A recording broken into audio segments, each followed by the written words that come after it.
आज की जो हमारी ये क्लास है, ये क्लास है NTA UGC नेट समाज कार्य की।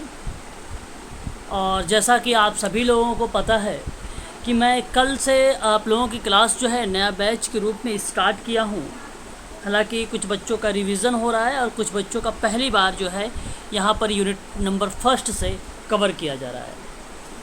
तो कल की क्लास में मैंने आप लोगों से समाज कार्य कुछ बेसिक चीज़ें बताई थी कि समाज कार्य कहते किसे हैं और समाज कार्य के परिभाषाएं क्या क्या हैं और समाज कार्य में TISS की क्या भूमिका रही, उस समय क्या मंसर्ट की भूमिका रही थी और कुछ अहम बातों पर हम लोगों ने कल के क्लासेस में चर्चा किया था। लेकिन बेसिक चीज़ें थी, ज़्यादा फैक्ट नहीं दिया था, कम ही फैक्ट था, लेकिन बेसिक कॉन्सेप्ट से रिलेटेड था, वो अप्लाइड ज़्यादा थे कल के क्लास में। आज हम लोग समाज कार्य में वहीं से आगे बढ़ेंगे। तो मैं कुछ चीज़ें आप लोगों को एक बार फिर से रिपीट करना चाहता हूँ, बताना चाहता हूँ कि समाज कार्य एक विज्ञान और कला दोनों है और जातिगत समाज कार्य के ज्ञान के सामान्य मूल्य और निपुणता पर आधारित है। इस बात को आप लोग ध्यान रखिएगा, क्योंकि एग्ज़ाम में अप्लाइड जो प्रश्न हैं, ये भी प्रश्न पूछा गया था कि जातिगत समाज कार्य के ज्ञान के सामान्य मूल्य और निपुणता पर आधारित है। तो आप लोग कहिएगा कि ये स्टेटमेंट सही है और कारण इसलिए कि जातिगत समाज कार्य के ज्ञान के सामान्य मूल्यों की बात करता है कि रीज़न बनता है समाज कार्य कला और विज्ञान होने के नाते। आप लोगों ने देखा भी था कि समाज कार्य एक गत्यात्मक कार्य है और ये भी शायद मैंने कल आप लोगों से बताया था कि 1947 में BG खेर के द्वारा जो है ये बातें बताई गई थी। BG खेर एक ऐसे विद्वान हैं जिन्होंने समाज कार्य को सिंपल शब्दों में परिभाषित करके बताया था कि समाज कार्य एक गत्यात्मक कार्य है। फ्रीडलैंडर तो आप जानते ही हैं अच्छे तरीके से। फ्रीडलैंडर महोदय ने क्या बोला है, उन्होंने कहा कि समाज कार्य कला और विज्ञान दोनों है। और फिर हम लोगों ने थोड़ा सा उनके बारे में भी देखा था, यंगलार्ड महोदय के बारे में, जिन्होंने समाज कार्य व्यक्ति और पर्यावरण के साथ अंतर संबंध को बताया था। तो यानी कहने का मतलब है व्यक्ति और, ध्यान रखिएगा, व्यक्ति द्वारा जो है पर्यावरण के साथ, व्यक्ति के द्वारा किसके साथ, पर्यावरण के साथ। ठीक है, याद रखिएगा आप सभी लोग। और इसके बाद एक नाम आता है कोनप्का महोदय का, जिन्होंने समाज कार्य नैतिक मांगों पर बात करता है। जब कभी भी नैतिक मांग की बात होती है तो नाम किसका आता है, याद रखेंगे सभी लोग, गेशल कोनप्का का नाम आता है सन 1958 में। वहीं अगर हम बात करते हैं, समाज कार्य को समुदाय के रूप में माना गया है और समस्याग्रस्त व्यक्तियों को सर्वोपरि माना जाता है, ऐसी बात कहने वाला एक विद्वान था, उसका नाम था विटमर। क्या नाम था, विटमर। तो विटमर, BG खेर, फ्रीडलैंडर और यंगलार्ड और कोनफ्का, इतने विद्वानों के बारे में मैंने अभी आप लोगों से चर्चा कर लिया। ये बेसिकली समाज कार्य को, एक बार जी क्या कह रहे हैं आप? विटमर ने कहा था कि समाज कार्य को समुदाय के रूप में माना था। किसके रूप में माना था? समुदाय के रूप में। अब जब इसने समुदाय के बारे में माना या समुदाय को परिभाषित करते हुए कहा, तो उन्होंने एक बात कहा कि समस्याग्रस्त जो व्यक्ति होगा वह सर्वोपरि होगा। वो क्या होगा? सर्वोपरि होगा। इस चीज़ को ध्यान रखिएगा, व्यक्ति को। और ये बात कहने वाला है विटमर। हालांकि विटमर ने 1942 में एक परिभाषा देते हुए ये भी कहा है कि समाज कार्य का प्रमुख कार्य व्यक्तियों की उन कठिनाइयों को दूर करने में सहायता देना है जो एक संगठित समूह को रिप्रेजेंट करता है। जहां संगठित समूह की सेवाओं के प्रयोग से या उसके एक संगठित समूह के सदस्य के रूप में कार्य संपादन से संबंधित हो, वो बेसिकली सोशल वर्क कहलाएगा, वो समाज कार्य कहलाएगा। तो समाज कार्य अकेले अथवा समूह में जब बात होगी और वहाँ पे आपसे बात करेगा कि समूह में व्यक्तियों को वर्तमान अथवा भावी के दृष्टिकोण से देखने में, तो वो परिभाषा फिंक की बन जाएगी। लेकिन जब परिभाषा समुदाय के रूप में माने और समस्याग्रस्त जो व्यक्ति है वो सर्वोपरि माने, तो वो विटमर की हो जाएगी। कला और विज्ञान है तो फिर लैंडर का हो जाएगा। गत्यात्मक, गत्यात्मक का मतलब होता है डायनेमिक। अच्छा, डायनेमिक एक क्रिया, एक गतिशील, एक कहने का मतलब गतिकीय एक क्रिया मानी जाती है। तो ऐसी कंडीशन पे जब सोशल वर्क गतिकीय के रूप में आता है समाज कार्य, तो वहाँ पे कर्ट लेविन का नाम आता है। लेकिन गत्यात्मक, इंग्लिश दोनों के सिमिलर है, गत्यात्मक, तो यहाँ पे जो गत्यात्मक कार्य बनता है वो बेसिकली बीजी खेर का बनेगा, ठीक है। और यंग लाड जो हैं उन्होंने व्यक्ति के द्वारा पर्यावरण के साथ जो है अंतर संबंधों को बताया था। नैतिक मांग है तो वो कोनोफ्का ने बताया था, और नैतिक तर्कणा है तो वो किसने बताया था? लॉरेंस कोहल बर्ग ने। 3 स्तर, नो मोरलिटी नो सोसाइटी, कल हम लोगों ने इस पे भी देखा था, है ना।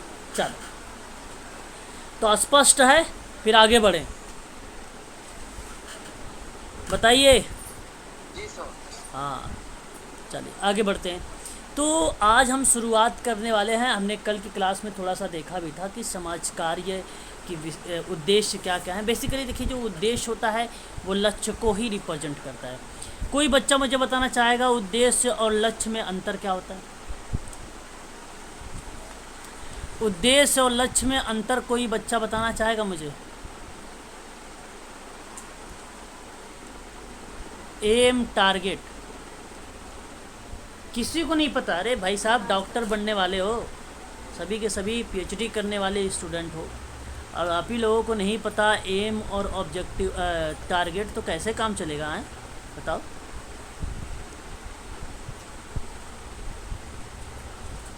अरे कोई तो बोलो, हाँ या ना, फिर मैं आगे बताऊँ।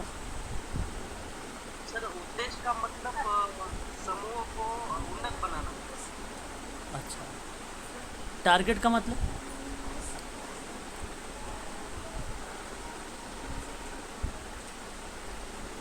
चलो अच्छा, मेरा सुन लीजिए आप। देखिए, यहाँ आप एक चीज़ ध्यान रखिएगा, एक उद्देश्य होता है और एक लक्ष्य होता है, ठीक है। मान लीजिए आपका उद्देश्य है, ठीक है, आपका उद्देश्य की जो क्रिया बनती है वो अध्ययन की बनती है, और लक्ष्य आपका ये है कि हमें जेआरएफ क्वालिफाई करना है, हमें नेट क्वालिफाई करना है। तो जो नेट जेआरएफ है ये आपका लक्ष्य है, और इसके अंतर्गत जो प्रक्रिया आ रही है, जो प्रोसेस चल रहा है, वहाँ तक का जो सफ़र आप कर रहे हैं वो उद्देश्य है, वो उद्देश्य है, ठीक है। तो बहुत बच्चे कहते हैं एक ही है, नहीं, एक नहीं है, थोड़ा सा अंतर है। जब हाई लेवल पे आप पढ़ाई करते हैं हायर एजुकेशन के बारे में, तो वहाँ पे थोड़ा सा अंतर आप लोगों से पूछा जाता है ना। तो यहाँ जब हमने लक्ष्य की बात करता हूँ समाज कार्य में, तो आपको क्या लक्ष्य मिलते हैं? आपको लक्ष्य क्या मिल सकते हैं समाज कार्य में, बताइए। आपके सिलेबस में ऑलरेडी मेंशन किया गया है, मैंने कल दिखाया भी था कि समाज कार्य का लक्ष्य से प्रश्न बनाए जा सकते हैं। सामाजिक विकास करोगे आप, उसका निराकरण करोगे, क्या ये लक्ष्य आप मानोगे या नहीं मानोगे? जब आप समाज का विकास करते हैं और जो भी असामाजिक तथ्य हैं उसका निराकरण करते हैं, तो वह एक प्रकार का समाज कार्य का लक्ष्य है। यह आपका लक्ष्य है कि समाज को क्या करना है, जो भी समस्याएं हैं उसको दूर करना है। दूसरी बात अगर हम करें आप लोगों से, तो आर्थिक, शारीरिक और सामाजिक रूप से क्या करना है आपको? समृद्धि करना है। अच्छा, इसका मतलब ये होता है कि उसको मानसिक रूप से सशक्त बनाना, शारीरिक रूप से सशक्त बनाना, है ना। शारीरिक रूप से सशक्त बनाने के लिए आप उसे थोड़ी ना कहोगे कि क्या बोलते से काजू बादाम खाए। समझ रहे हो कि नहीं समझ रहे हो? बताओ क्या कहोगे वहाँ पे फिर शारीरिक रूप से सशक्त बनाने के लिए? क्या कहोगे? अरे देश के नौजवान कुछ तो बोलो। सर मुझे तो हाँ, भाई शारीरिक रूप से सशक्त बनाने के लिए आपको क्या करना चाहिए, आपको उसे योग का प्रशिक्षण देना चाहिए, उसे विभिन्न प्रकार की बीमारियों से दूर करने के लिए उसे उपाय बताना चाहिए, उसका उपचार करने के संबंध में विभिन्न प्रकार की गतिविधियों को और तकनीक को लागू करना चाहिए। ये होता है शारीरिक विकास और मानसिक विकास। सामाजिक विकास जानते ही हैं, है ना। तो आपने नाम सुना होगा, हैमिल्टन ने कहा था कि समाज कार्य के दोहरे लक्ष्य की चर्चा करते हुए कि अच्छे स्वास्थ्य और उच्च जीवन स्तर को प्राप्त करना, संतोषजनक संबंधों द्वारा समाज की समृद्धि करना समाज कार्य का लक्ष्य बनेगा। तो वहाँ पे सामाजिक, शारीरिक और आर्थिक क्रिया आपकी शामिल रहेगी। ठीक है। वहीं अगर हम बात करते हैं व्यक्तियों का समाज के संस्थागत ढांचे के साथ समायोजन करना। अच्छा, आप लोगों को आता है या नहीं आता है कि बशर्ते सोच नहीं पाते हो वहाँ पे? आता है ना, कुछ तो आता होगा, एक्सप्लेन नहीं कर पाते हो। अच्छा, अभी अगर पड़ोसी से लड़ाई करना हो तो फिर तो खूब अच्छा से एक्सप्लेन होता होगा, है ना। सर मुझे आपकी आवाज़ नहीं आ रही थी, कट रही थी, तो ये मैं लो, क्वेश्चन नहीं समझ पाई सर। चलो भाई लेफ्ट कर लिया करो भाई हाँ अभी मैडम। दोबारा किया था मैंने जब। चलो बताओ, व्यक्तियों का समाज के संस्थागत ढांचे के साथ अगर आप समायोजित करोगे तो समाज कार्य के लक्ष्य में किस तरीके से करोगे समायोजित, बताइए। समायोजन उनकी समस्याओं को, मनोसामाजिक समस्याओं को सुलझाते हुए उनको मुख्य धारा में जोड़ना ही समायोजन है। ये तो सही है मेरा। मनोसामाजिक समस्याओं को नहीं सर, उनके सामने अगर सांस्कृतिक, सामाजिक और किसी भी प्रकार के मुख्य धारा से जो लोग हाँ या लड़ रहे हैं उन समस्याओं का समाधान। बिल्कुल बिल्कुल, देखो आपने कुछ हद तक कुछ पॉइंट सही बताए हैं। उसमें एक पॉइंट ये सही था आपका कि जब आपने कहा कि मनोसामाजिक अध्ययन, बहुत बढ़िया, ये शब्द बहुत अच्छा बोला था आपने। बेसिकली जो मनोसामाजिक अध्ययन की प्रक्रिया होती है वो व्यापक क्षेत्र पे होती है। कोई एक क्षेत्र पे आप देखा वो व्यक्ति क्या है, एक प्रकार से प्रभावित है, तो उस क्षेत्र का आपने मनोसामाजिक अध्ययन किया। तो जब आप मनोसामाजिक अध्ययन करते हैं तो व्यक्तियों का समाज के संस्थागत ढांचे के साथ समायोजित करेंगे। कहने का मतलब ये होता है कि कहीं ना कहीं आप ना किसी इंस्टीट्यूट से जुड़े रहेंगे, है ना। ये थोड़ी ना है कि जब मन में आए उसके घर पहुंच गए बैग उठा के, चलो भैया आ जाओ तुम्हें समाज की मुख्य धारा से जोड़ रहा हूँ, है ना। ऐसा नहीं करना है, उसके लिए एक सिस्टम होना ज़रूरी है। तो इसलिए कहता है कि समाज कार्य का ये लक्ष्य है कि एक संस्था का ढांचा होना चाहिए, एक स्ट्रक्चर होना चाहिए, एक प्लान होना चाहिए। बिना प्लान, बिना स्ट्रक्चर का कोई काम नहीं होता है। इस चीज़ को आप ध्यान रखिएगा।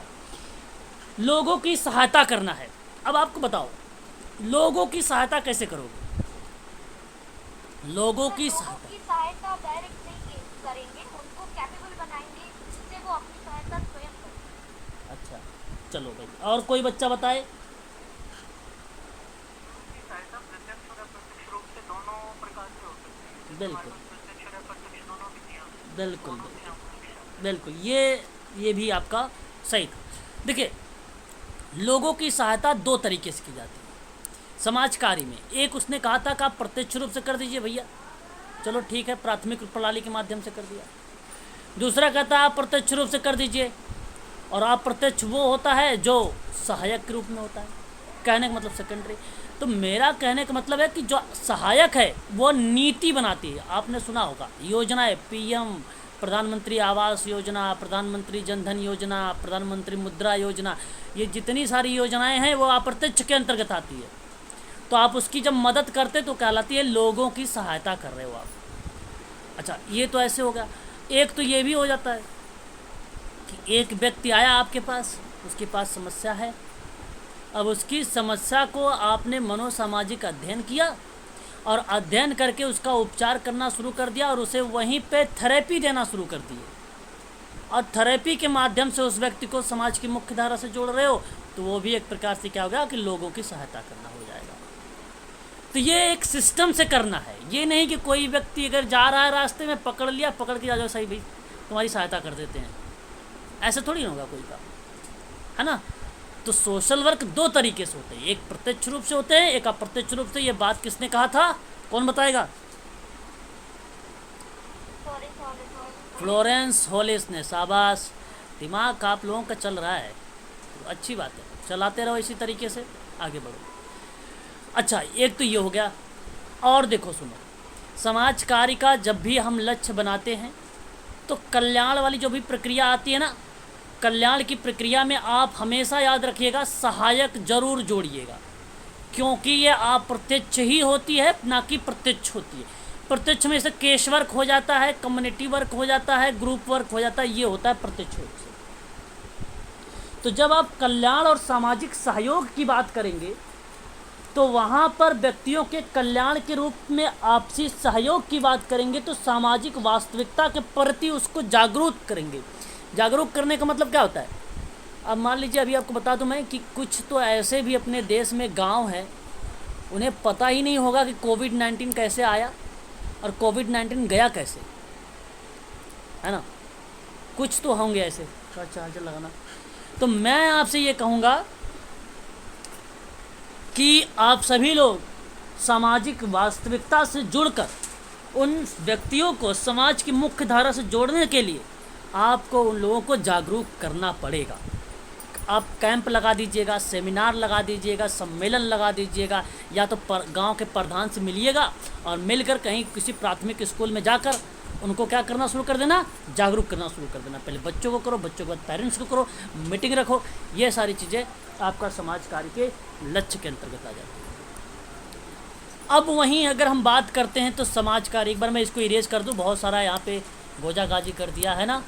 आप लोग भी सोच रहे होंगे यार क्या ये सारा चीज़ लिख दिया सर ने, खिचड़ी बना दिया है कि नहीं। कोई बात नहीं। अच्छा जी, चलो फिर खिचड़ी यानी खाते हो, हैं खाया करो, है कि नहीं। हर शनिवार को खिचड़ी बनती कि नहीं कुणाल? ये हिंदू परंपरा बन गई भाई, क्यों नेहा? क्या शनिवार को ऐसा क्या है सर? अरे ये पता नहीं क्या हमारे हिंदू में, मुझे तो लगता है कि शनिवार को खिचड़ी बनाना कंपलसरी कर दिया है लोगों ने, तो शनि। चाहिए होती है एक दिन। अच्छा जी, चलो फिर तो तुम ठीक। चलो आगे बात करते हैं। अब समाज कार्य की विशेषताओं के बारे में बात कर लेते हैं थोड़ा सा। देखिए विशेषताएं क्या होती हैं, एक प्रकार से इसके लक्षण बताता है। विशेषता का मतलब, समाज कार्य आप जानते हैं भली भांति तरीके से, यह एक प्रोफेशनल सर्विस है जिसको हम लोग बोलते हैं व्यावसायिक सेवा, जिसमें वैज्ञानिक और क्रमबद्ध ज्ञान का प्रणालियों पर आधारित होता है। इसलिए समाज कार्य एक व्यावसायिक सेवा है, इसमें वैज्ञानिक और क्रमबद्धता ज्ञान कंपलसरी है। तो जब भी कभी यूजीसी में एग्ज़ाम में प्रश्न पूछा जाता है तो वो सीधा सीधा से कहता है, एक ही बात कहता है कि समाज कार्य किस पे आधारित है। तो एक ऑप्शन में लिखा रहेगा वैज्ञानिक और क्रमबद्धता ज्ञान की प्रणाली, दूसरा ऑप्शन लिखा रहेगा आपसे कि समाज कार्य एक व्यावसायिक सेवा है, तीसरा ऑप्शन लिखा रहेगा आपकी समस्याग्रस्त व्यक्तियों की मदद करना या उसकी सहायता करना। ठीक है, इस तरीके का फिर कूट आ जाएगा और कूट का चुनाव कर दीजिएगा, ABC, वही आपका करेक्ट जवाब हो जाएगा। वैज्ञानिक क्रमबद्धता ज्ञान प्रणालियों पर आधारित ही नहीं, आपको बता दूं मैं, सिद्धांत पर भी आधारित है ये सिद्धांत। अच्छा, कितने लोग जानते हो सिद्धांत दो टाइप का होता है, एक होता है थ्योरी। थ्योरी मीन्स क्या होता है नेहा? सर जो सिद्धांत मतलब नियम बने हुए होते हैं। अरे भाई साहब, मैंने सिर्फ मतलब पूछा, इसका हिंदी मीनिंग थ्योरी। थ्योरी का तो सिद्धांत ही होता है ना। थ्योरी का सिद्धांत। प्रिंसिपल मतलब क्या होता है? प्रिंसिपल सर उसको नियम बोल सकते हैं। प्रिंसिपल को नियम कहते हैं। कहाँ से कहाँ चल रही हो आए क्या? अच्छा, एक प्रिंसिपल और होता है स्कूल वाला प्रिंसिपल, समझते हो नहीं? तुम्हारे स्कूल में प्रिंसिपल रहे होंगे, है ना। तो ये वाला प्रिंसिपल प्रधानाचार्य होता है, ये प्रधानाचार्य नहीं, ये प्रिंसिपल सिद्धांत। दो सिद्धांत होते भाई, ठीक है। अनीता जी समझ में आ रहा है? Yes sir. हाँ, जागते रहिएगा।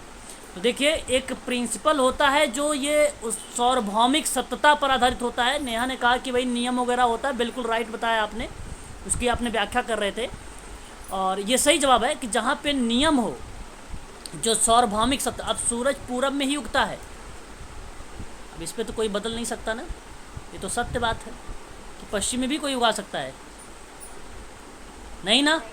तो ये हाँ, ये सार्वभौमिक सत्य है और जो सत्य है उसे कोई बदल नहीं सकता, इसको प्रिंसिपल कहते हैं। और थ्योरी मतलब सिद्धांत होता है।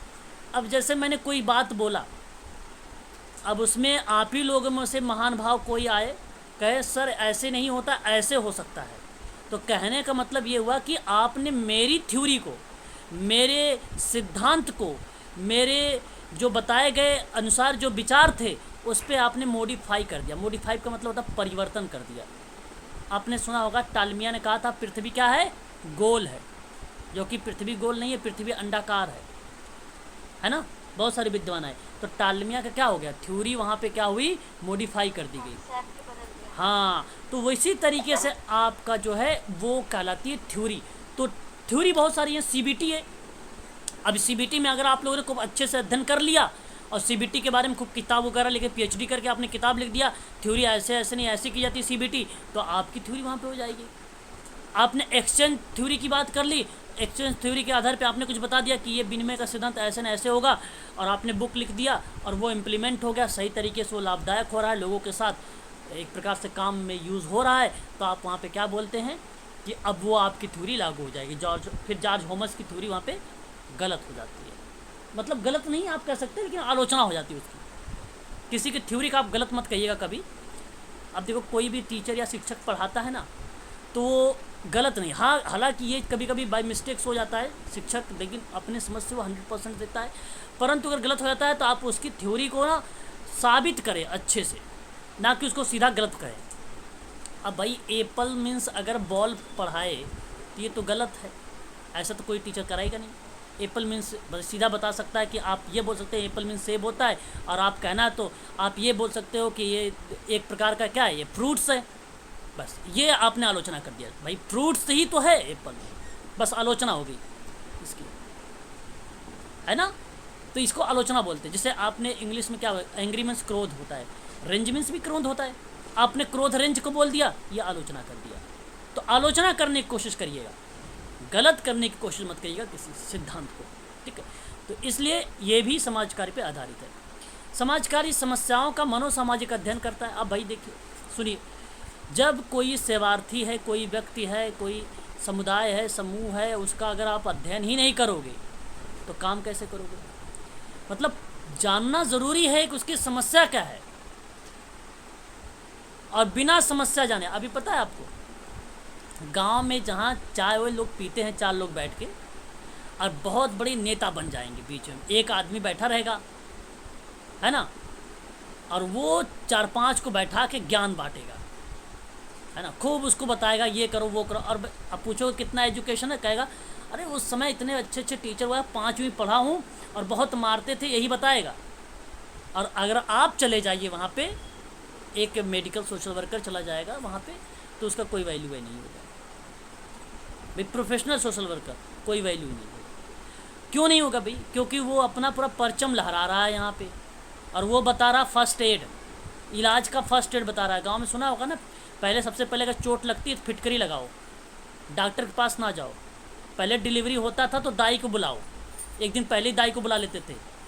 वो नहीं सजेस्ट करेंगे कि हॉस्पिटल में जाओ, है कि नहीं। सही बात है गलत आप बताओ, हॉस्पिटल जाना चाहिए, दाई को बुलाना चाहिए, हॉस्पिटल जाना चाहिए ना। पता है हसिया नाम सुना, हसिया जब डिलीवरी होती थी उस समय में क्या करते थे, जो दाई वगैरह आती थी हसिया से ही नाभि नाल को काट देते थे। एक ब्लेड हुआ करता था, उससे कुछ मतलब एक प्रकार से एक ब्लेड एक ही जगह यूज़ किया जाता है, 2-4 जगह यूज़ करो, उससे भी नाभि नाल काट देते थे। परंतु ये सारी किताबों में लिखा हुआ, मैं अपने मन से नहीं बोल रहा हूँ भाई, सब पढ़ा हुआ बता रहा हूँ आप लोगों से। जब आप अध्ययन करोगे केस स्टडी, गाँव में वही बताया। हाँ, तो अब ऐसा तो होना नहीं चाहिए ना। वहाँ पे सोशल वर्कर अगर होगा तो वो सबको सजेस्ट करेगा, लेकिन अपने सोशल वर्कर बन जाएंगे लोग, भैया ये कर लो वो कर लो ये कर लो, अपने आप को बड़ा पढ़े लिखे समझ जाते हैं, लेकिन गलत है, ऐसा नहीं करना चाहिए, है कि नहीं। चलो आगे देखो, अब आपने अध्ययन करेंगे अच्छे से, खूब बढ़िया से उसका स्टडी करेंगे, स्टडी करके बताएंगे कि भैया आप हॉस्पिटल जाओ, आप यहाँ जाओ, आप इससे सजेस्ट लो, आप काउंसलर के पास जाओ, आप थेरेपी के पास जाओ, है ना, और आप रेगुलर चेकअप कराओ, ये सारा चीज़ आप बताओगे। फिर आप क्या कहोगे, फिर उसके आधार पर आप निदानात्मक काम करोगे। निदान का मतलब होता है डायग्नोसिस। अब आप डायग्नोसिस करना शुरू करेंगे। और देखिए अध्ययन, जो गांव के लोग अध्ययन नहीं करते हैं, सीधा डायग्नोसिस पे पहुंचते हैं, सीधा डायग्नोसिस पे आते हैं। अध्ययन की तो बातें ही नहीं करते हैं। समस्या बताओ और बताने के बाद इसको अध्ययन मत करो, और एक दो बातें समझ गया, उसको समझ में आ गया भैया अच्छा ये है, चलो डायरेक्ट उसके मुंह से डायग्नोसिस सुनो। ऐसा हुआ है कि नहीं हुआ है? सुनते हो कि नहीं सुनते हो आप लोग? हाँ, तो ये गलत चीज़ है, ऐसा नहीं होना चाहिए। इसीलिए तो सोशल वर्क में पूछा जाता है कारण कथन प्रश्न लेकर, यही तो कारण है। और अभी भी हाँ, क्या कह रहे हो?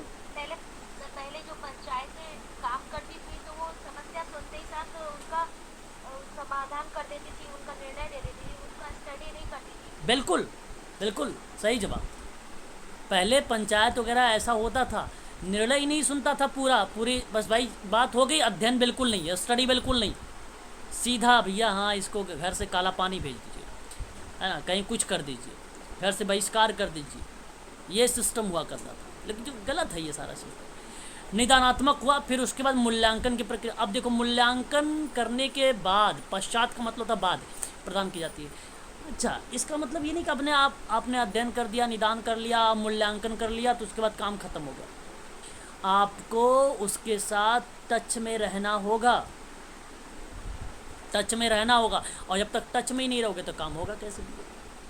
तो टच में रहने का मतलब 15 दिन पे एक बार जाके मूल्यांकन करिए, फिर 20 दिन पे एक बार मूल्यांकन कर लीजिए, एक बार महीने पे मूल्यांकन कर लीजिए एक बार।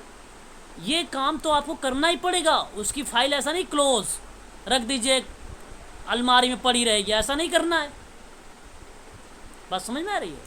ये सारा काम आप लोगों को करना होगा। तनुजा है भाई? अरे तनुजा जी, कांग्रेचुलेशंस भाई आपको, आपके साथ कल सैलरी आई है ना, इनकी गवर्नमेंट जॉब लग गई है ना। हाँ चलिए भाई, तो आप मेडिकल सोशल वर्क में नौकरी इस समय कर रहे हो, तो आपको देखो ये सारी चीज़ों को समझना होगा, ये सारे सिस्टम करना होगा। इसी तरीके से आपको अध्ययन जब करेंगे तो हाँ, इसका मतलब ये नहीं कि आपने मूल्यांकन कर लिया तो बस उसका काम कंप्लीट हो गया, ऐसा नहीं। उसकी फाइल ऐसी जगह पे रखो कि दोबारा 15-20 दिन के बाद उससे कॉल करके पूछ लो, उसको बुला के पूछ लो कि भाई दोबारा ऐसी समस्या तो नहीं आई, है ना। ये सारा चीज़ करना पड़ेगा आपको। करते हो? जी सर, ऐसे ही करते हैं। अरे वाह, वेरी गुड, शाबाश, आगे बढ़िए। फिर उसके बाद करते हैं समाज कार्य में समस्याग्रस्त व्यक्तियों की जो है मदद प्रदान करने का जो है कार्य होता है। बेसिकली क्या होता है, विशेषताएं ये बताता है कि जो समस्याग्रस्त व्यक्ति होगी उसकी मदद आप करोगे, सहायता आप उसको दोगे, हेल्प उसका करना है। लेकिन आज के समय में आपने देखा है, कोई व्यक्ति अगर समस्या से ग्रसित है उसकी खिंचाई करना शुरू कर देते हैं, उसे और लोग परेशान करने शुरू कर देते हैं, है ना। जो व्यक्ति समस्या से ग्रसित है, ऐसा होता ही नहीं समाज में। लेकिन अब यही सब बदलना है आप लोगों को, आप सबको यही सब बदलना है, और ये ऐसा नहीं होना चाहिए। जो उसकी मदद करनी चाहिए लोगों को, लेकिन कुछ नहीं, ऐसा होता ही नहीं। आगे देखिए, समाजकारी सहायता किसी व्यक्ति अथवा समूह अथवा समुदाय को प्रदान की जाती है। बिल्कुल सही बात है, समाज कार्य के माध्यम से ही, चाहे आप व्यक्ति की बात करें या समूह की बात करें या समुदाय की बात करें, उसकी मदद करो, और ये अच्छी बात है। ये प्राथमिक प्रणाली के अंतर्गत आता है। समाज कार्य सेवार्थी में आत्म सहायता की क्षमता को उत्पन्न, आत्म सहायता का मतलब जानते हो, एक प्रकार के क्या कहलाता है, स्वावलंबी। क्या कहलाता है? स्वावलंबी बनाना। एक प्रकार की अगर हम बात करें तो स्वतंत्रता की बात करता है। तो आत्म सहायता की क्षमता को बढ़ा। अब इसका मतलब ये नहीं कि उस बच्चे का हाथ पकड़ के उसको रैंप वॉक करवाओ, उसको चलाओ, अगर उसको पढ़ना नहीं आ रहा, लिखना नहीं आ रहा, उसकी उंगली पकड़ पकड़ के हमेशा ऐसे ही काम कराओ, ऐसा गलत है। उसको इंडिपेंडेंट बनाओ, उसको छोड़ दो, चलने दो उसे। अरे भाई, चोट लगेगी, गिरेगा, तभी तो वो खड़ा होगा, और चोट ही नहीं लगेगी, गिरेगा ही नहीं। एक थ्योरी आई थी थॉर्नडाइक की, मालूम है, ट्रायल एंड एरर। हाँ, इसने कहा था कि गलती करनी अच्छी बात है, गलती करो।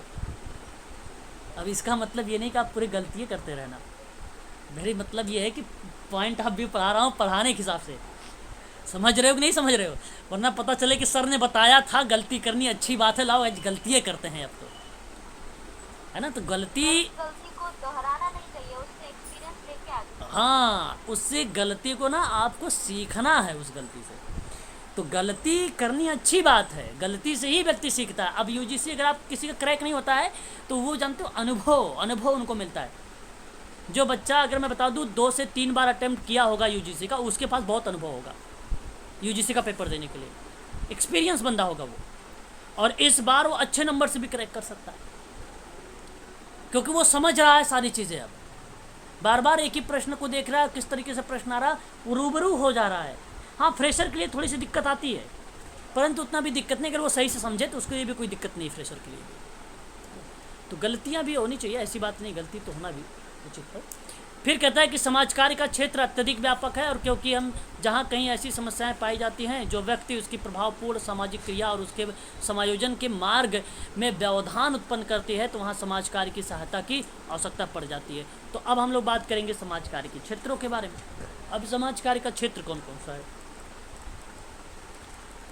अब देखिए, थोड़ा सा मैं जूम कर देता हूँ आप लोगों के लिए, है ना। देखिए, समाज कार्य का क्षेत्र, समाज कार्य का क्षेत्र है बाल कल्याण। समाज कार्य का क्षेत्र क्या है, बाल कल्याण। कोई मुझे बताना चाहेगा जरा, अगर इनको मालूम है तो मुझे एक बार स्पष्टीकरण करें। आप सभी लोगों में से कोई एक बच्चा जो है बाल कल्याण किसे कहेंगे? बच्चों का सर्वांगीण विकास, जिसमें शैक्षिक विकास आएगा। चलिए, बहुत बढ़िया। देखिए, मैं आपको बता दूं, बाल कल्याण बेसिकली बालक के संपूर्ण कल्याण से लगाया गया है। बालक के किससे? संपूर्ण कल्याण से लगाया गया है। अब संपूर्ण कल्याण से लगाने का मतलब ये हुआ भाई कि सामाजिक, शारीरिक, नैतिक, भाषाई इत्यादि जितने भी उसके पक्ष हैं उसका विकास करना है। और इसी के अंतर्गत संपूर्ण आर्थिक, प्रशासनिक और प्रविधिक, शैक्षिक और सामाजिक प्रयत्न आते हैं, जिसका उद्देश्य होता है कि प्रत्येक बालक का विकास और वृद्धि के समान अवसर प्रदान करता है। वो बेसिकली बाल कल्याण का क्षेत्र बन जाता है, एक प्रकार से उसका एक डिफाइन करने वाली परिभाषा बन जाती है। तो बालकों की मौलिक आवश्यकताओं की पूर्ति कर दो, बाल कल्याण बन जाएगी। शारीरिक, मानसिक, सांवेगिक, शैक्षिक और व्यवहारिक विकास की सेवाओं का आयोजन कर दीजिए, बाल कल्याण बन जाएगा। कमजोर और पिछड़े बालकों को सुरक्षा प्रदान कर दीजिए, उनका विकास अवरुद्ध ना हो, और स्वस्थ से संबंधित व्यक्तित्व को विकसित कर दीजिए, वो बाल कल्याण हो जाएगा आपका। ऐसे बच्चों के लिए जो अपनी व्यक्तिगत परिस्थितियों के साथ सामंजस्य में कठिनाइयों का अनुभव कर रहे हैं, उन्हें विशेष प्रकार की सेवाएं उपलब्ध करा दीजिए, वो बाल कल्याण हो जाएगा। ऐसे बच्चों के लिए जो अपनी व्यक्तिगत परिस्थितियों में कठिनाई के साथ साथ शारीरिक, संवेगात्मक और मानसिक और सामाजिक रूप से अधिक बच्चों की चिकित्सा व्यवस्था एवं पुनर्वास का मैनेजमेंट कर दीजिए, वो भी आपका बाल कल्याण हो जाएगा। सॉरी, अरे सुनते रहिए, कहीं इधर उधर मत जाइए। रोगों से बचाव कर रहे हो, स्वास्थ्य सेवाएं उपलब्ध करा रहे हो, तो क्या बन जाएगा? बाल कल्याण बन जाएगा। आत्मनिर्भरता को विकसित कर दीजिए, बाल कल्याण बन जाएगा। भाई क्या बात, ज्यादा खोल गया क्या? देख लो, यही ज़्यादा खोला रहे हैं, पता नहीं क्या। हाँ, एक कहावत है ना, मन, सॉरी सर। हाँ, एक कहावत है, मन मोर महुआ चिते घुसौले। कितने लोग जानते हो इसका अर्थ? नहीं पता? मन कहीं और, चित कहीं और। नहीं सर, मुझसे फर्स्ट टाइम मिस्टेक हुआ है सर। चलो कोई बात नहीं, मिस्टेक कम क्या करो भाई, बाल कल्याण के बारे में कुछ बता रहा हूँ, अच्छी चीज़ें ही बताऊँगा आप लोगों से, है ना। इस समय बेसिक से लेके जब चलता हूँ तो ये बहुत, यहाँ पे मैं आप लोगों को बहुत डीप में बताता हूँ, बहुत अच्छे से भी बताता हूँ बेसिक चीज़ें, है ना। आगे से समझिए। तो ये हो गया बाल कल्याण के संबंध में। आत्मनिर्भरता को विकसित कर देना, ये भी बाल कल्याण का परिपेक्ष बन जाता है।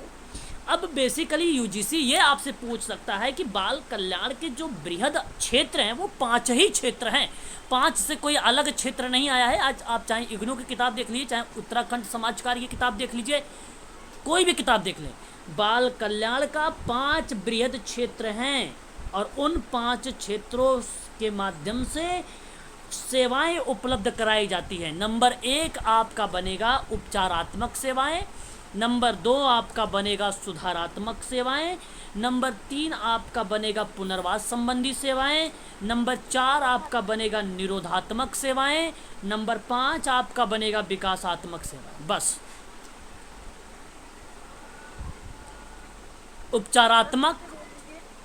उपचारात्मक सेवा, सुधारात्मक सेवा, पुनर्वास संबंधी सेवा, निरोधात्मक सेवाएं और विकासात्मक सेवा। ये 5। तो चिकित्सात्मक क्षेत्र में चिकित्सा संबंधी सेवाएं होती हैं, जैसे अस्पताल हो गया, डिस्पेंसरी हो गया, क्लिनिक हो गया, बाल मार्गदर्शन केंद्र हो गया, मनोसामाजिक और मानसिक रोग से संबंधित सेवाएं हो जाएंगी। ये बेसिकली चिकित्सात्मक क्षेत्र में आता है। अपंग और नियोग्य व्यक्ति के लिए चिकित्सात्मक सेवाएं भी शामिल की गई हैं। और अपराधी, बात को समझिएगा आप सभी लोग अच्छे से, क्योंकि यहाँ से अप्लाइड प्रश्न पूछे जाते हैं, कौन सी सेवाओं के अंतर्गत क्या बातें आती है। दूसरी बात, अगर अपराधी और उपेक्षित बालकों के लिए सुधारात्मक सेवाएं आती हैं, जैसे आपने एग्जाम में यूजीसी में देखा भी होगा, शिशु गृह आया था, बाल गृह, विशेष गृह, और एक और गृह होता है संप्रेषण गृह। अब बताओ ये सारे गृह कौन से सेवा के अंतर्गत आएंगी बालक के, बताइए जल्दी से। सुधारात्मक, बहुत बढ़िया। यही तो सारी चीज़ें हैं जो आप सबको समझनी चाहिए अच्छे से, है ना। अच्छा, पुनर्वास संबंधी सेवाएं क्या होती, काउंसलर वगैरह की भूमिका होती है। पुनर्वास संबंध में क्या होती है, काउंसलर वगैरह की भूमिका होती है, और ये व्यक्ति को समाज की मुख्य धारा से जोड़ने की बात होती है, पुनर्वास सेवाएं। तो पुनर्वास का मतलब होता है कि पुनः उसको समाज की मुख्य धारा से जोड़ देना, पुनर्वास सेवाएं हो जाती है। तो स्वास्थ्य देखभाल केंद्र बेसिकली इसी का पार्ट बनता है, पुनर्वास सेवाओं का ही पार्ट बनता है। और एक होता है निरोधात्मक सेवाएं। निरोधात्मक सेवाएं क्या होती हैं, सिंपल सी बात है, कोई बताना चाहेगा मुझे क्या? अवांछनीय जो व्यवहार होते हैं। बिल्कुल बिल्कुल, इसमें आप कह लीजिए कि अपराध की रोकथाम और उसके माध्यम से कानून वगैरह की बातें, व्यवस्था बनाए रखने की बातें आती है। हाँ बिल्कुल, तो ये बेसिकली निरोधात्मक कार्यवाही तकनीकी सहायता और अनुषांगिक सेवाओं के माध्यम से ये इसको जो है दी जाती है। तो बेसिकली निरोधात्मक सेवाएं अपराधी व्यक्तियों को जो है एक प्रकार से रोकने की बात करता है, कानून की व्यवस्था बनाए रखने की बात करता है। यानी राज्य और केंद्र का समाज कल्याण विभाग के अंतर्गत जो है एक तरह से अगर हम बात करें तो व्यक्तियों को और मानव को कल्याण की बात करता है, समाज की मुख्य धारा से जोड़ने की बात करता है। ये निरोधात्मक सेवाएं होती हैं। और विकासात्मक सेवाएं क्या होती हैं, ये तो बहुत ही सिंपल एक शब्द है। विकासात्मक बेसिकली होता है कि जो असामाजिक व्यवहार है उसको रोकने की बात करता है ना। तो बहुत से बच्चे ऐसे होते हैं कि अनुमानित विकासात्मक पथ का पालन ही नहीं करते हैं, है ना। तो बेसिकली यहाँ पर जैसे आपने आंगनबाड़ी बाल विकास की बात वगैरह जब करते हो ना, ग्राम पंचायत के माध्यम से या महिला एवं बाल विकास विभाग की सहायता से आप क्या करते हो, उस व्यक्ति को जो है वह उस क्षेत्र के लोगों का आप विकास करने की बात करते हो। तो वहाँ पर विकासात्मक सेवाओं की आप बात कर रहे होते ऐसे परिप्रेक्ष्य में। बेसिकली ऊपर के दो ही point very very most important थे, जिसको कहा गया उपचारात्मक सेवाएं और सुधारात्मक सेवाएं, जो काफ़ी बार एग्जाम में प्रश्न लेकर आया भी है।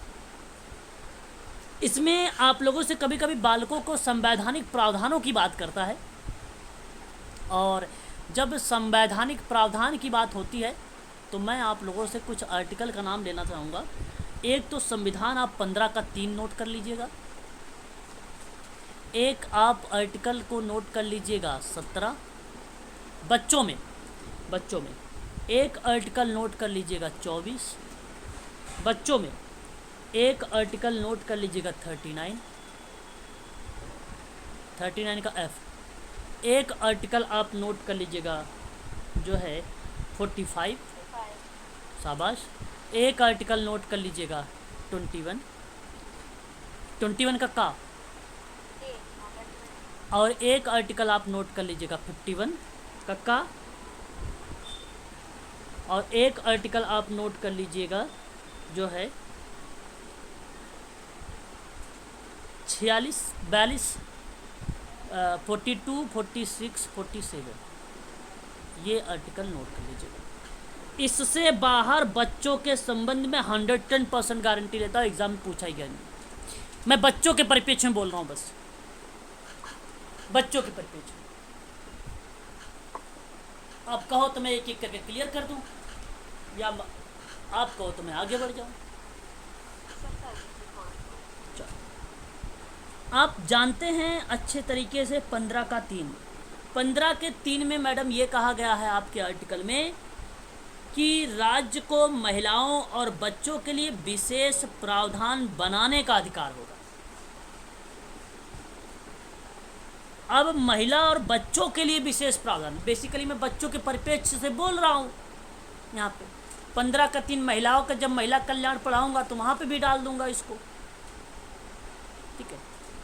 अच्छा, आर्टिकल 17 में तो आप रंग गए हैं भाई, 14, 15, 16, 17, 18 तो आपको तो कंठस्थ याद होगा, इसमें कोई बात नहीं है। अनटचबिलिटी की बात करता है, अस्पृश्यता को समाप्त करने की बात करता है, किसी भी प्रकार से इसका अभ्यास वर्जित है कि नहीं? सही बात है गलत? सही है। आर्टिकल 24 इतना फेमस है ये आर्टिकल 24 कि यूजीसी को कुछ एग्ज़ाम में आए या ना आए लेकिन आर्टिकल 24 अवश्य आता है। कारण क्या है? इसमें कहा गया था कि 14 वर्ष से जो 14 वर्ष की आयु का बालक है, उस 14 वर्ष की आयु के या आयु से कम की आयु के बच्चों को किसी कारखाना या खान या जोखिम वाले कार्य में लगाने पर प्रतिबंध लगा दिया गया है।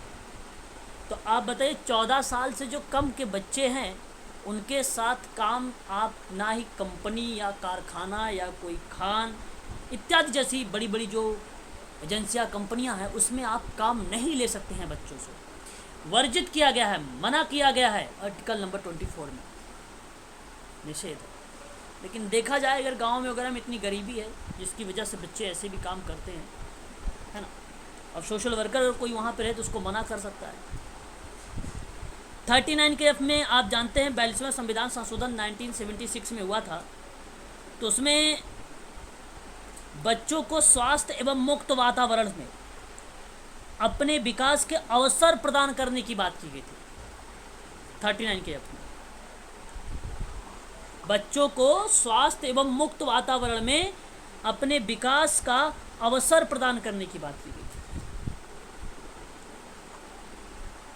थी। कुमार अवस्था का दुरुपयोग ना हो, वो भी इसमें है क्या? बिल्कुल दुरुपयोग ना हो, बिल्कुल सही सही है। आपसे अगर हम बात करें अनुच्छेद नंबर 45 आपसे क्या बोलता है? आप लोग बताओ, ये तो सिंपल है। 6 वर्ष की आयु पूरे होने तक बस बाल अवस्था की देखरेख गुड प्राइमरी है। सबसे बड़ी बात थी 6 वर्ष याद रखना, ये याद रखना। याद अगर ये है तो आप 45 को अच्छे से स्पष्टीकरण कर पाओगे, अदरवाइज कन्फ्यूज़न है तो दिक्कत होगी आपको एग्ज़ाम में।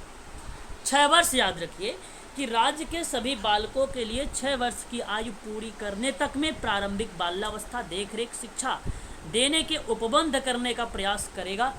यह आर्टिकल नंबर 45 बताता है। आर्टिकल नंबर 45 बताता है। अच्छा, आर्टिकल 21 का क्या बोलता है भाई? आप लोगों को मालूम होना चाहिए, जिसको ए बोलते हैं। जीवन के अधिकार के लिए क्या बोल रहे? फिर से बोलो। 6 से 14 वर्ष के बच्चे। हाँ, यानी यहाँ पे अगर हम बात करते हैं तो अब देखो, आपने 6 देखा, आपने यहाँ से 6 से 14 कर लीजिए। अच्छा, 6 से 18 किस में करोगे भाई? दिव्यांग, ठीक है। तो 6 से 14 वर्ष तक की आयु वाले सभी बालकों के लिए निःशुल्क और अनिवार्य शिक्षा देने की ऐसी रीति है जो राज्य विधि द्वारा अवधारित करता है या उपबंध बताता है। 66वां संविधान संशोधन 2002 के द्वारा जो है इसको बताया गया है। इस चीज़ को आप लोग जो है ध्यान रखिएगा। आर्टिकल नंबर 21 का। अच्छा, अगर हम बात करते हैं आर्टिकल नंबर 51 का ए, तो वो क्या बताता है आपसे? मूल कर्तव्य आपके टोटल 10 थे, पहले 11 बना दिए गए। जो 11वें नंबर का है वो 51 का है, जिसमें कहा गया है कि यदि माता पिता या संरक्षक है जो 6 वर्ष से 14 वर्ष की आयु वाले अपने यथास्थिति बालक और प्रतिपाल्य के लिए शिक्षा का अवसर प्रदान करता है, वह अनुच्छेद बताता है आपका, भारतीय अनुच्छेद की बात अगर हम कर रहे हैं तो 51 का ए बताता है। 51 का ए बताता है। स्पष्ट हो रहा है ना? और जब हम आर्टिकल नंबर 42 की बात करते हैं तो काम की न्याय संगत और मनोचित दशाओं तथा प्रसूति सहायता का उपबंध भी है। बेसिकली ये प्रश्न पूछा गया है, कितने लोग जानते हो, याद है? प्रसूति सहायता, है ना, ये था। तो काम की न्यायसंगत और मनोचित दशा को सुनिश्चित करने के लिए, प्रसूति सहायता करने के लिए उपबंध करेगा, ऐसी बात अनुच्छेद नंबर 42 में कहा गया है, यानी 42 में कहा गया है। इस चीज़ को आप लोग ध्यान रखिएगा। बात करते हैं अनुच्छेद नंबर 46 की बात। 46 में क्या कहा गया कि राज्य समाज के कमज़ोर वर्गों में शैक्षणिक और आर्थिक हितों को लेकर विशेष अनुसूचित जाति और अनुसूचित जनजाति को विशेष ध्यान रखेगा और जिन्हें सामाजिक अन्याय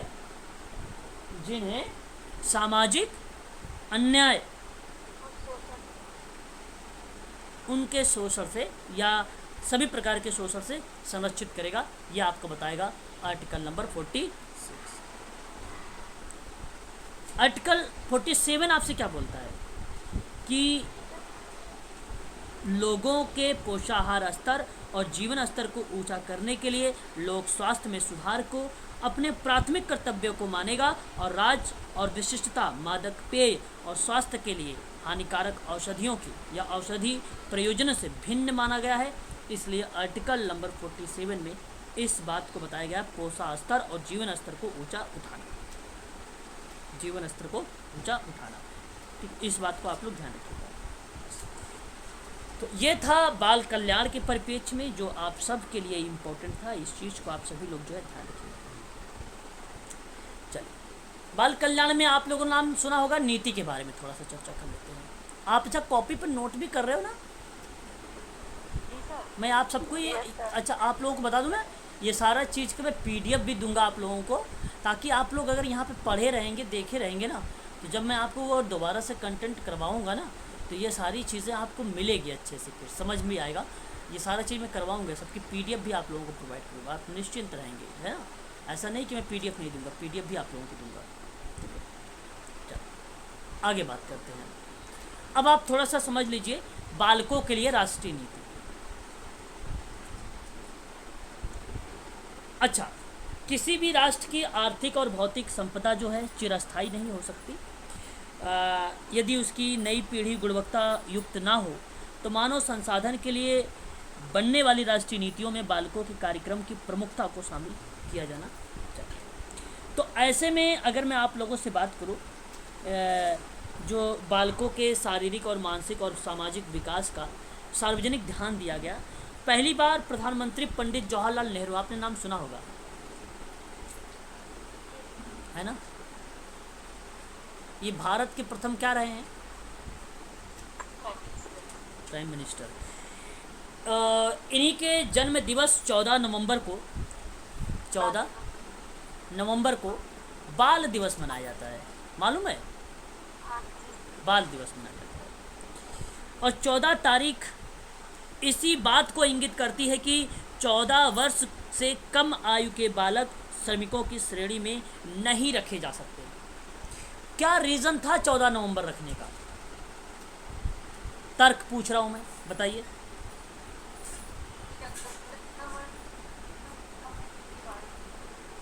मैंने तर्क पूछा तो आपका जवाब ये होना चाहिए कि 14 वर्ष से कम आयु के बालकों को श्रमिकों की श्रेणी में नहीं रखा जा सकता है। इस बात को ध्यान रखिएगा। और इसी हेतु कई कल्याणकारी योजनाओं व कार्यक्रम चलाए जाएंगे या चलाए जा रहे हैं इसी के परिप्रेक्ष्य में। आपको बता दूं, न्यायमूर्ति PN भगवती ने कहा है कि बच्चे अपने आप में प्रकृति का एक प्रबल आत्मा है। वहीं स्वर्गीय श्री V गिरी ने आर्थिक आचरण और सामाजिक बुराई को इस समस्या का प्रमुख कारण बताया था। तो बालकों का संपूर्ण विकास, शारीरिक, मानसिक, सामाजिक विकास, ये आपसे नीति में बात होगी। संतुलित विकास आपकी नीति में बात करेगा। समस्त बालकों के व्यापक कार्यक्रम के अंतर्गत पोषाहार, शिक्षा, सामान्य स्वास्थ्य और सुरक्षा की बात, देखभाल की बात, नीति में बात होगी। गरीब और असहाय लोगों की औपचारिक शिक्षा, अनिवार्य शिक्षा और निःशुल्क शिक्षा की व्यवस्था होगी, नीति में बात होगी। विशेष सहायता कार्यक्रम के माध्यम से सबको समान अवसर उपलब्ध कराया जाए, नीति में बात होगी। 14 वर्ष से कम आयु के सभी बालकों को किसी भी खतरनाक व्यवसाय से लगाने पर रोका जाएगा, ये नीति में बात होगी।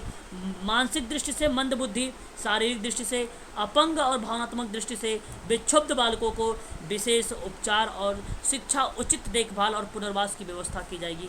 ये सारी बातें नीति में कही गई थी। किसमें कही गई थी? नीति में कही गई थी। बालकों के लिए प्रथम राष्ट्रीय नीति कौन सी थी? नीति 6 कौन सी?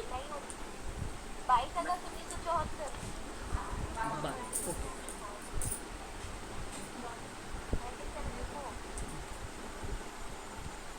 22 अगस्त 1974। और यही आपका, अगर हम बात करें बच्चों के संबंध में, जो ये नीति रही काफ़ी ज़्यादा फेमस रही। तो बच्चे समाज के सबके तबके में शामिल होते हैं जो राष्ट्र सबसे महत्वपूर्ण संपत्ति समझे जाते हैं। तो मैं अगर आप लोगों से बात करूं यहाँ पे, तो वर्ष 1974 में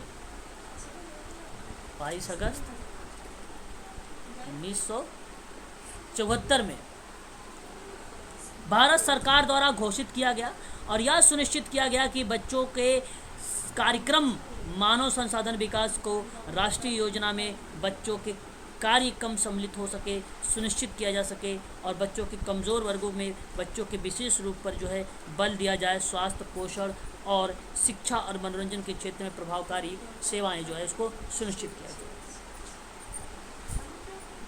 ऐसी बातें कही गई इसको लेकर। फिर बालिकाओं के लिए एक राष्ट्रीय कार्य योजना बनाई गई, सन 1991 और 2000 के बीच में चलाई गई थी, जहां बताया गया था कि बालिकाओं के लिए जीने का अधिकार और सुरक्षा तथा सुरक्षित मातृत्व, बालिकाओं का सर्वांगीण विकास, असुरक्षित बालिकाओं की देखरेख और संरक्षण, जरूरतमंदों को लेकर विशेष संरक्षण की बात करना, बालिकों के लिए राष्ट्रीय कार्य की योजनाओं के परिप्रेक्ष्य में देखा गया। तो जीवन जीने का अधिकार, विकास का अधिकार, सुरक्षा का अधिकार, सहभागिता का अधिकार, ये सारी की सारी चीज़ें इसमें शामिल हैं। सर एक बार ईयर बताना बालिकाओं का नाम। किसकी ईयर? बालिकाओं का बताया 1991 से लेकर 2000 के बीच में राष्ट्रीय कार्य योजना। बच्चों के लिए एक अधिकारों पर संयुक्त राष्ट्र सम्मेलन हुआ था 20 नवंबर 1989 को।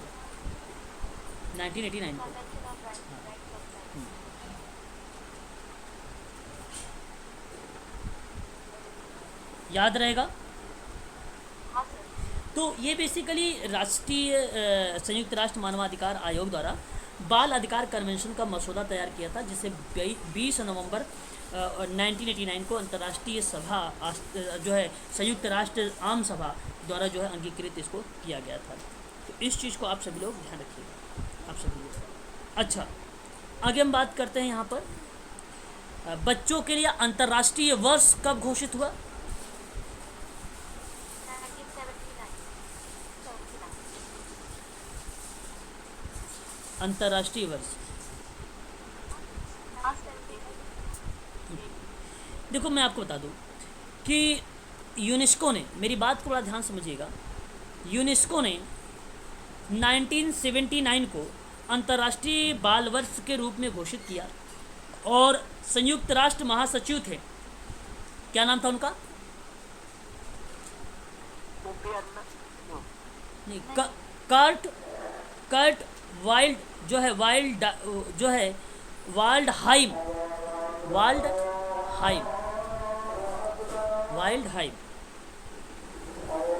ठीक है, इस बात को आप ध्यान रखिएगा। यहाँ पर इसका कुपोषण, शिक्षा को पहुँच और कमी को दूर करने की बात करता था, इस बात को आप लोग ध्यान रखिएगा। यह अंतर्राष्ट्रीय वर्ष हो जाएगा, अंतर्राष्ट्रीय वर्ष हो जाएगा। ठीक है, कोई दिक्कत तो नहीं? इस चीज़ को आप सभी लोग ध्यान रखिएगा। भारत में सन 1992 में अभिसमयन पर हस्ताक्षर किया और भारत द्वारा इसी दशा में अपनाए गए प्रयासों का परिणाम स्वरूप सकारात्मक प्रभाव भी देखने को हमें मिला था इसी को। और अंतर्राष्ट्रीय बाल दिवस विश्व में बच्चों के अधिकार के प्रति जागरूकता और कल्याण के लिए 20 नवंबर को मनाया गया। और सबसे पहला जो वर्ष मनाया गया था वो कौन सा वर्ष था? 1954। इसी तिथि पर वर्ष 1989 को संयुक्त राष्ट्र बाल अधिकारों के लिए अभिसमयन को अपनाया गया। तो अपनाया कब गया? 1989 को, ये वाला डे। तो आज के लिए बस इतना ही रखिए। आप लोगों का जो ये था बच्चों के परिप्रेक्ष्य में मैंने जितने भी इंपॉर्टेंट चीज़ें थी मैंने आपको बता दिया। ठीक है, आज के लिए इतना रखिए आप सभी लोग, कल आगे बढ़ेंगे।